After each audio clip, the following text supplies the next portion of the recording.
जन्म मरण। राधे राधे। भगवान के एकमात्र आश्रय से तुम्हें विश्राम मिलेगा और कहीं नहीं। जैसे गोस्वामी जी कहते, पायो परम विश्राम राम समान प्रभु नाही कहूं। लेकिन कोई भगवान का आश्रय लेना नहीं चाहता, रुपया का आश्रय लेना चाहता है। वस्तु का बल, पद का बल, परिवार का बल, देह का बल, समाज का बल, तब तक भगवान के दर्शन हो जाएं। लोग बातें बनाते समझते नहीं। अरे द्रौपदी जी अवतार हैं, द्रौपदी जी कोई जन्म नहीं लिए, अवतार हैं, शक्ति का अवतार हैं, यज्ञ कुंड से प्रकट हुई। लेकिन आश्रय दृढ़ तब हुआ इस घटना के बाद, चीरहरण घटना के बाद।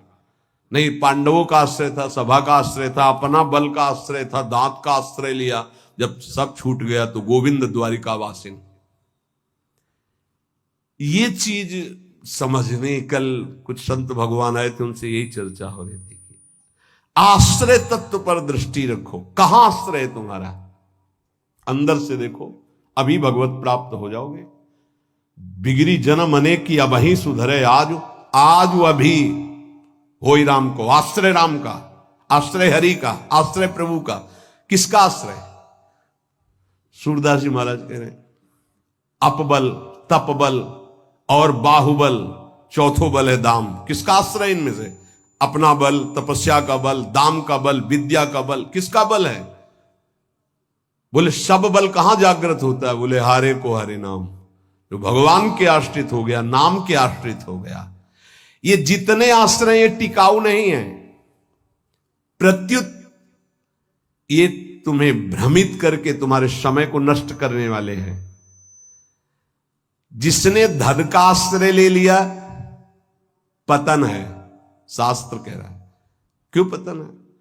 खूब बल आ जाता है अंदर, क्योंकि गलत आश्रय लिया ना धन का। अब वो मत वाला हो जाता है, शराब पीना, मांस खाना, व्यभिचार करना, ये उद्दंडता ही उद्दंडता आने लगती है।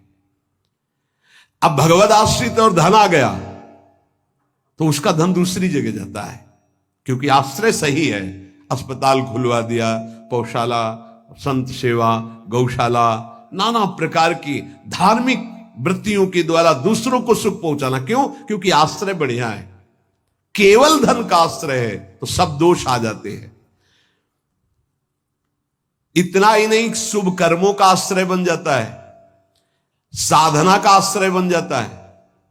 अपनी साधना, रोज परिक्रमा लगाता हूं, रोज ये करता हूं, ये करता हूं। देखो दिखाई दे रहा है भक्त, भगवान। भक्त का मतलब होता है भगवान का आश्रय। अब वो ये जो सत साधनाएं हैं, असत नहीं है, पर इनका जो आश्रय हो गया वो डायरेक्ट भगवान के आश्रय से हट। अब हमारी टांगें मजबूत हैं तो हम परिक्रमा लगा रहे हैं, कल टांग टूट गई तो आश्रय भगवान का, उनके आश्रय से भगवत प्राप्ति होगी, कोई इनके आश्रय से थोड़ी। लेकिन अगर वो आश्रय लिया है तो फिर लगेगा हमसे कोई साधना ही नहीं हो रही, आप असंतुष्ट हो जाएंगे। एकमात्र भगवान का आश्रय। तभी कह रहे बिगड़ी जन्म अनेक की अबही सुधरे आज। अभी इसी क्षण सुधार हो जाएगा, अभी इसी क्षण बात बन जाएगी। अनेक जन्मों की बिगड़ी क्या? आश्रय केवल प्रभु का, मामुपाश्रिता। भगवत प्राप्ति की साधना का भी आश्रय नहीं। ध्यान दो, ये बड़ा सूक्ष्म। आश्रय केवल प्रियालाल का। साधना बन रही बढ़िया, कल साधना ना बने, ऐसे रोग हो जाए, ऐसी शरीर की स्थिति हो जाए, ऐसी मना स्थिति हो जाए तो हमें भगवत प्राप्ति नहीं होगी क्या? होगी। बोले क्यों होगी? तुमसे कोई साधन तो बनता नहीं। बोले हमने साधन का आश्रय नहीं लिया, हमने तो प्रियाजू का आश्रय लिया। सर्वेशु साधन वरेशु चिरम निराशा। बात समझना, ये आंतरिक है, आध्यात्मिक। भरोसा केवल प्रभु का, आश्रय केवल प्रभु का, इसी से भगवत प्राप्ति होती है। पूर्व में जब प्रथम बोलना शुरू हुआ था मुरारी से, उनसे यही आश्रय तत्व पर केवल चर्चा होती थी। आश्रय को समझिए। अगर आश्रय साधन का, तो भोग साधन का होता है, साधन सुख का भोग होता है। इसीलिए यह गुण साधनते नहीं, बड़ा सूक्ष्म। अब जैसे अल्पज्ञ साधक है तो सोचता है कि फिर तो साधना ही नहीं करनी चाहिए, तो अभी तक आप कर रहे थे क्या? आपसे करवा रहे थे जिनके आश्रित हो। ऐसे भाव में आओ। साधन हो रहा है, प्रभु को समर्पित हो रहा है। नहीं हो रहा है तो हम तो प्रभु को समर्पित ही हैं, हमारी भगवत प्राप्ति तो पक्की है। भाई ये समझ आनी बहुत कठिन हो जाती है। हम परिक्रमा लगाया है तो कह सकते हैं कि हम भगवत प्राप्ति कर सकते हैं, क्योंकि साधन का भरोसा है। अगर नहीं लगा पाए तो हमारे भरोसा में कमी हो जाएगी। आप आखिरी बात समझ लीजिए, यदि आपने अंदर से आश्रय हमारे प्रियालाल का ले लिया, कुछ नहीं बन रहा, तो भगवत प्राप्ति हो जाएगी। हमारी बात समझ लेना। ये हम बहुत समझी सोची हुई बात कर रहे हैं। आश्रय आपका कहां है?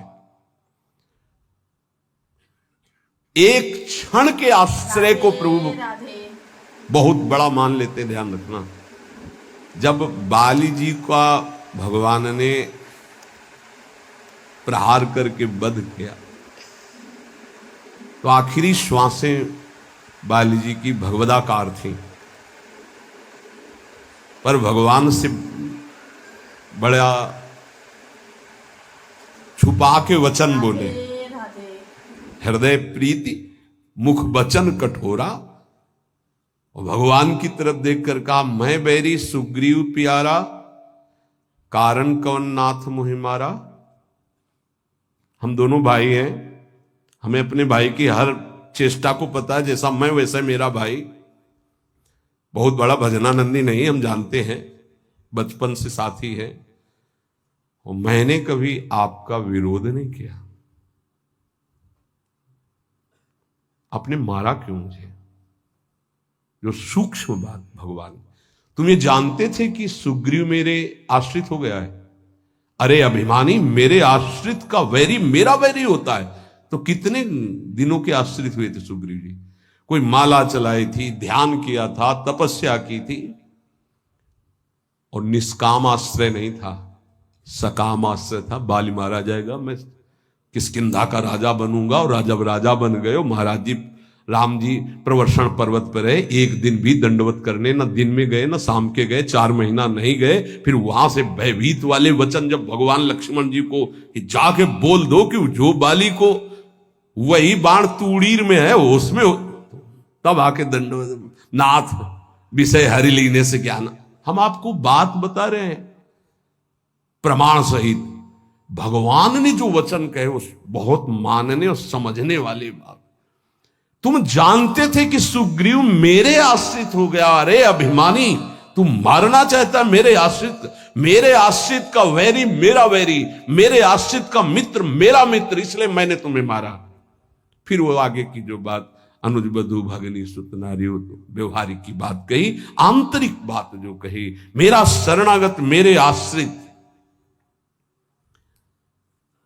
अन्य आश्रय टिकाऊ नहीं है, पहले दिमाग में रख लो। यहां तक कि साधना का आश्रय भी। इसीलिए सर्वेषु साधन वरेषु चिरम निराशा। साधना का आश्रय साधन का भोग करवाने लगता है। साधन का भोग क्या होता है? एक अहम में सुख। दिन में 3 परिक्रमा लगाता हूं वृंदावन की, वो अहम में जो आश्रय बैठ गया साधना का, ये अहम भोग कर रहा है उसका।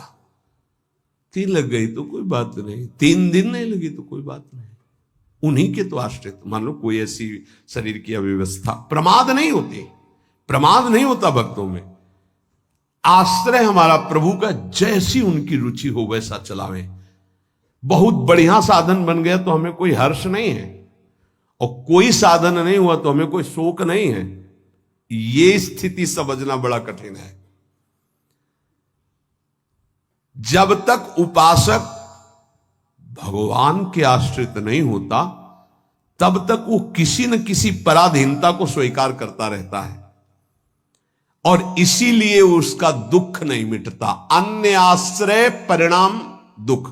ध्यान रखना, प्रभु के सिवा अन्य आश्रय बराबर दुख, प्रभु का आश्रय बराबर सुख। दुख की निशानी नहीं। संसार में प्रगट आश्रय भोगों का, शरीरों का, पदों का, धन का बड़ा आकर्षण है। स्त्री का आश्रय, पुत्र का आश्रय, मकान का आश्रय, बड़े बड़े आश्रय हैं अंदर। जब तक ये आकर्षण रहेगा तब तक भगवान में आकर्षण नहीं होता। और अंदर सब आकर्षण में वही कृष्ण का है। भगवान का आश्रय होते ही त्रिभुवन की प्रिय से प्रिय वस्तु से राग खत्म हो जाएगा। ये पहचान है, कोई प्रिय नहीं लगेगा। वही प्रिय लग रहे हैं, उनके सिवा वास्तविक आज भी किसी को कोई प्रिय नहीं लगता। अगर वो अंतर ध्यान हो जाए तो उस शरीर को फूंक दिया जाता है, जला दिया जाता है, गाड़ दिया जाता है। क्या ये प्रियता रही? प्रियता तो प्रभु से ही थी। देखो, प्रगट में देखने वाले की दृष्टि में और वर्तमान की स्थिति में बड़ा अंतर हो सकता है। ऐसा नहीं है कि आप जो दृश्य देख रहे हो वो दृश्य वैसा ही हो, आपकी देखने की क्या शैली है। एक बार यही बात अकबर से जब कहा बीरबल ने कि देखी हुई बात गलत हो सकती है, अपना चिंतन जैसा होता है वैसे ही दृश्य दिखाई देता है, उसको भी समझना चाहिए, ना कि जो हमें दिखाई दे रहा है वही सत्य है। ऐसा कैसे हो सकता है? जब हम देख रहे हैं तो सत्य क्यों नहीं हो? तो उनका कभी ऐसा आपके सामने प्रश्न आवे तो बताना, फिर हम आपको उत्तर देंगे। एक दिन जो बादशाह की सैया लगाता था, उसके मन में आया कि जीवन व्यतीत होता जा रहा है फूलों की सैया लगाते हुए बादशाह के लिए, तकिया आ रहा है। 5 मिनट लेट के देखते हैं, बादशाह थोड़ी आ जाएगा इस समय। लेटा तो सोचा इनका जो चद्दर है इतना सुगंधित और मुलायम, जरा डाल के डाला और आंख मूंद के 5 मिनट आनंद लेते, सो गया। अब भैया कहां चारपाई में सोने वाला, कहां बादशाह की सैया में। और दरबार में उनको विलंब था, तो जो उनकी पत्नी थी वो वहां गई। आज महाराज बिना कुछ खाए पिए बात किए, हमें लगता कोई सीरियस मैटर रहा होगा, थकित होकर के सो गए। पार्श्व में वो सो गए। बादशाह आया तो देखा मेरी सैया में कोई पुरुष हो, तुम्हारी पत्नी। तलवार खींची तो कहा, उसने कहा था बीरबल ने दृश्य झूठा हो सकता है। उसको बुला के कहते हैं एक दृश्य कहां से झूठा हो सकता है, मैं सत्य देख रहा हूं। बुलाया और कहा कि तुम कहते थे दृश्य झूठा हो सकता है, देखने वाले की क्षमता के अनुसार दृश्य दिखाई दे। मैं देख रहा हूं मेरी पत्नी किसी गैर पुरुष के साथ पड़ी हुई, ये झूठा है? बोले महाराज झूठा भी हो सकता है। झूठा ही है, मैं ऐसा नहीं कहता, लेकिन झूठा भी हो सकता है। अब कौन पुरुष है अब हमें तो पता नहीं, लेकिन आप 2 मिनट खंभे की आड़ में रुकिए। रानी को जी, बोले आप किसके साथ सो रहे? बोले महाराज के साथ। बात नहीं की? बोले नहीं, थके थे, सो रहे थे इसलिए जगह नहीं, पार्श्व में सो गए। ठीक है आप जाइए, हम महाराज को जगा के ला रहे हैं क्योंकि भोजन नहीं पाया, इनको पवाना है। हाँ ठीक है। पर्दा हटाया तो वो फूल बिछा ले। वो तो घबरा रहा था एकदम, तो उनका मालिक जान बचा लो, मुझे ऐसा ऐसा आया इसलिए। नहीं तो किसके साथ? बोले हमारे साथ तो कोई नहीं था। बादशाह पर्दे के आड़ में सुन रहे। बोले चुपचाप भाग जा, अगर बादशाह जान गए तो मार भगा दे। बोले सरकार देखा दोनों निर्दोष थे, यदि आप मारते तो दोनों की हत्या आप कर सकते थे, लेकिन दोनों निर्दोष थे। हमारी दृष्टि प्राकृतिक दृश्यों का फाइनल नहीं कर सकती, फिर सच्चिदानंद का कैसे? तो हमें अपनी दृष्टि सुधारने, वीत राग, जिनका राग बीत गया है, अर्थात परम वैराग्यवान, भगवत लीला का रसास्वादन, इसलिए परम वैराग्यवान परमहंस शिरोमणि सुखदेव जी को श्रीमद् भागवत कथन का अधिकारी श्री भगवान व्यासदेव जी ने जान करके भागवत दी। जब कोई प्रभु से विमुख हो जाता है तो नाशवान पदार्थों में और शरीर में, ये नाशवान है, इसमें राग हो जाता है। अब ये राग उससे पापाचरण कराता रहता है, वो भगवान की लीलाओं को नहीं देख सकता। हमारा सच्चिदानंद प्रभु की प्राप्ति का पहले भूमिका समझ ले। जब कोई तीनों रागों से, 3 प्रकृति के गुण, 3 शरीरों की रचना, तीनों लोकों का वैभव, तीनों रागों से जो मुक्त हो जाता है वो भगवत प्राप्त होता है। भगवत प्राप्ति में भी बड़ा भेद है कई तरह का। भगवत प्राप्ति में भी जो रस सिद्ध महापुरुष है वो गोपी भाव को, जो उनसे भी सहचरी भाव को, आपकी दशा कहां है? देह भाव में हो। अब देह भाव से देखोगे तो क्या दिखाई देगा? जैसा चश्मा वैसे दिखाई देगा। इसलिए लीला का वास्तविक रहस्य कौन जानता है? बोले वीतराग। कौन वीतराग? बोले जो परमात्मा से विमुख है उसका नाशवान प्रकृति के द्वारा रचे हुए वस्तु, व्यक्ति, स्थान, शरीरों में राग हो जाता है। वो राग जिसका नष्ट हो चुका है उसे कहते हैं वीतराग, परमहंस। ये राग कामना पैदा करता रहता है। रजोगुण से राग उत्पन्न होता है और राग से अप्राप्त की प्राप्ति की चाह का नाम कामना है। मैं ये भोग लूं, जो सुना, जो पढ़ा, जो देखा वो भोग लूं, प्रकृति का कामना कहते हैं। कामना जहां उत्पन्न होती है तो प्रिय पदार्थों का भोग भोगने से लोभ होता है, प्रिय पदार्थों के भोगने में बाधा पड़ने पर क्रोध होता है। भगवान कह रहे हैं कि वीतराग भय क्रोधो मनमया मामुपाश्रिता। जिसका राग नष्ट हो चुका है और जिसका क्रोध नष्ट हो चुका है, क्रोधी नहीं और भय नहीं है। भय, जब तक आप पापाचरण करेंगे तो बिना किसी भय के भी आपको भय लगता रहेगा। ध्यान रखना, हृदयों में देख लेना।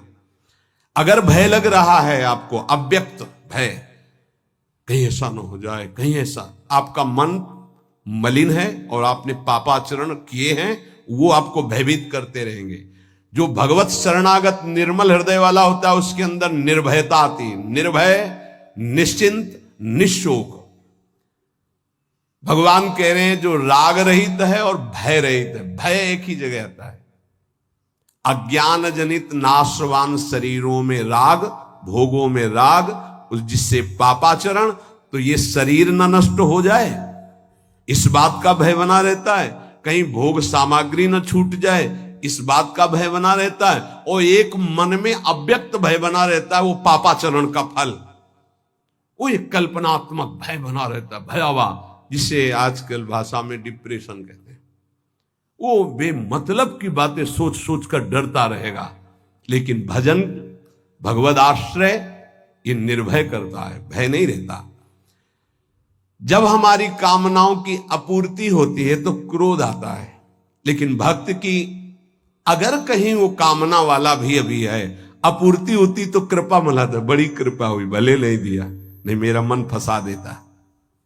पूर्ति हो गई तो बहुत दुलार है, बड़ी प्रभु की दुलार वृत्ति है। वो प्रभु की तरफ ही देखता है, पूर्ति में भी अपूर्ति में। इसलिए ना वो तो लोभ से बंध पाता है ना क्रोध से।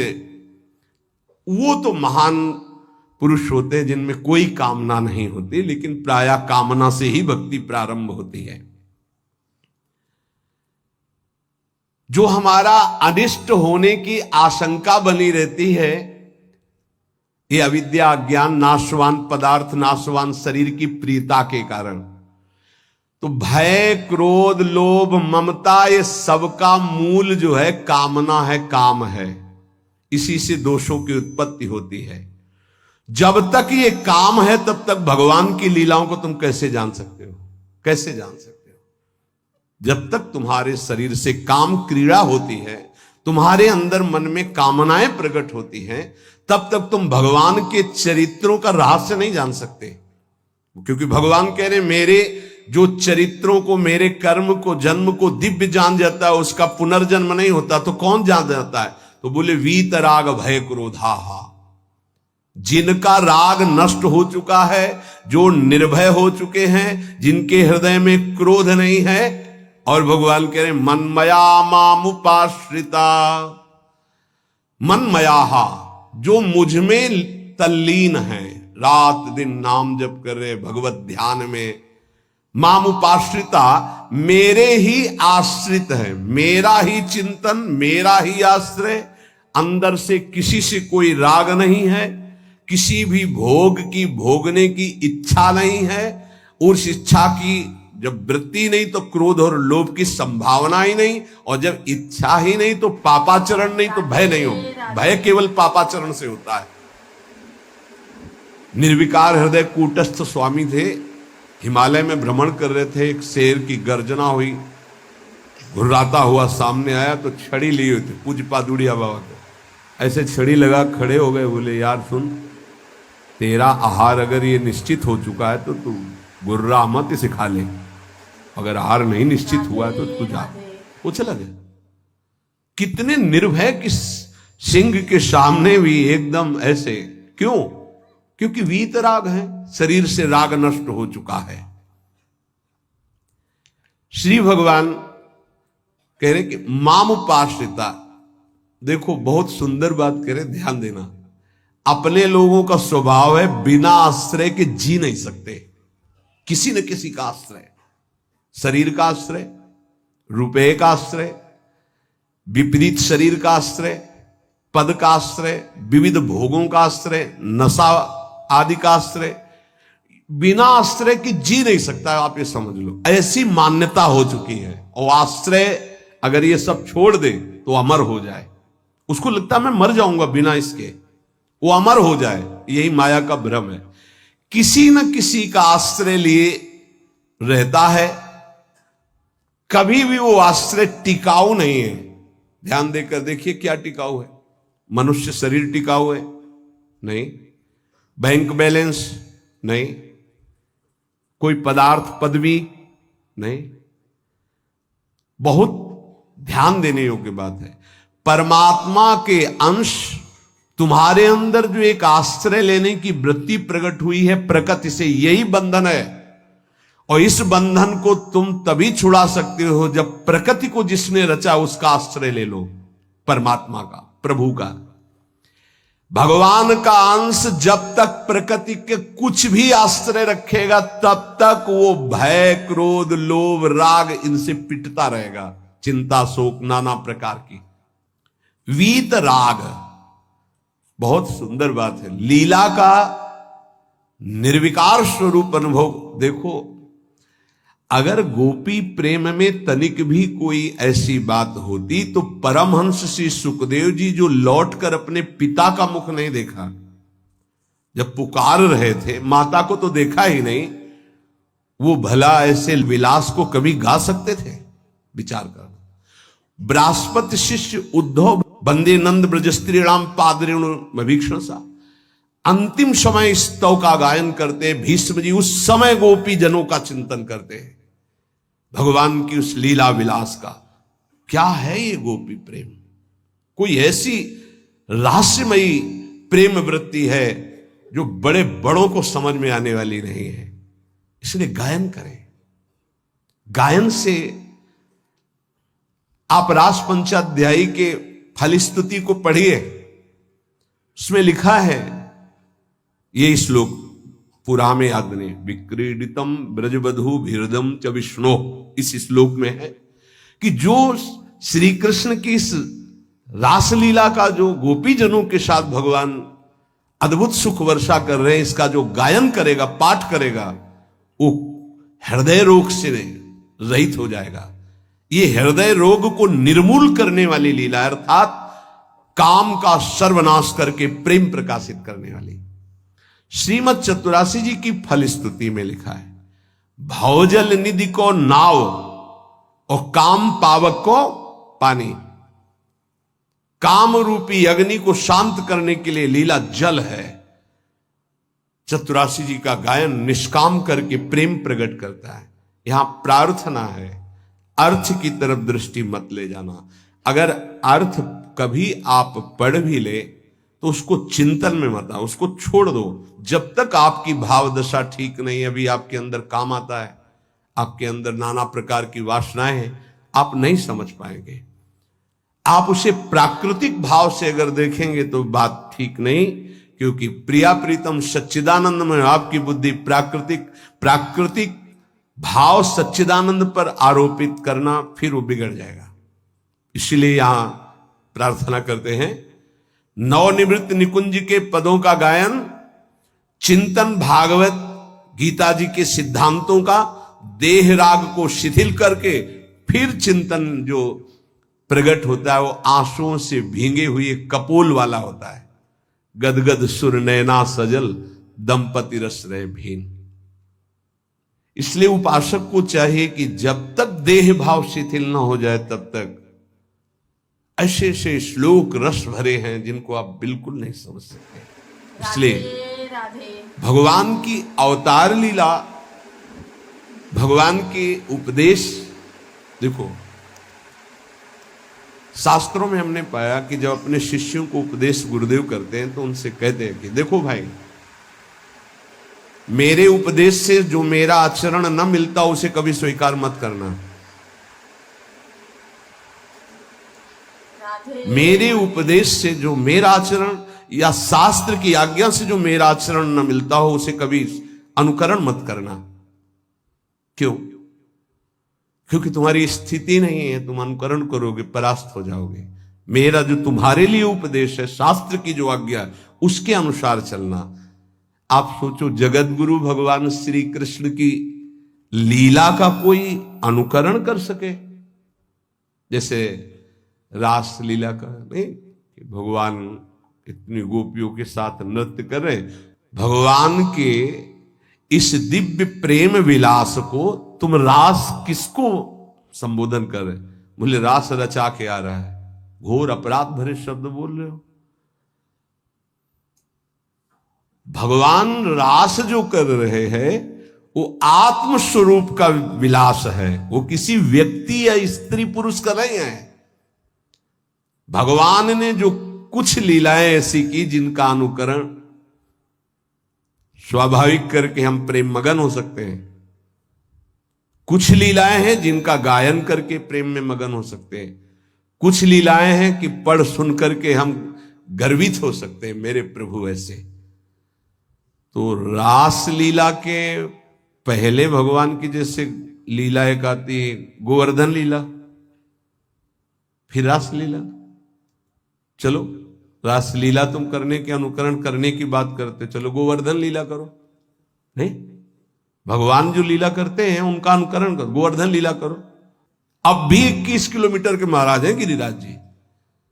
श्री कृष्ण चंद्रजू जो लीला कर रहे हैं वो गायन करनी है, अनुकरण करने की सामर्थ्य किसमें है? किसमें है? भगवान शंकर ने हलाहल जहर निकला समुद्र मंथन से, यहां रोक लिया। तुम एक कुल्ला पानी रोक के दिखाओ, पानी और हलाहल जहर रोक लिया। तो सामर्थ्यवान महापुरुषों का आचरण वही अनुकरणीय है जो शास्त्र सम्मत है, जिनका वो आदेश कर रहे हैं कि आप ऐसा कीजिए। हर बात अनुकरणीय नहीं है, क्योंकि वो किस दशा में किस स्थिति में है। राधे इसीलिए यहां राधे राधे। तो आपको ये वीडियो पसंद आया तो please like share comment subscribe कीजिएगा। धन्यवाद। राधे राधे।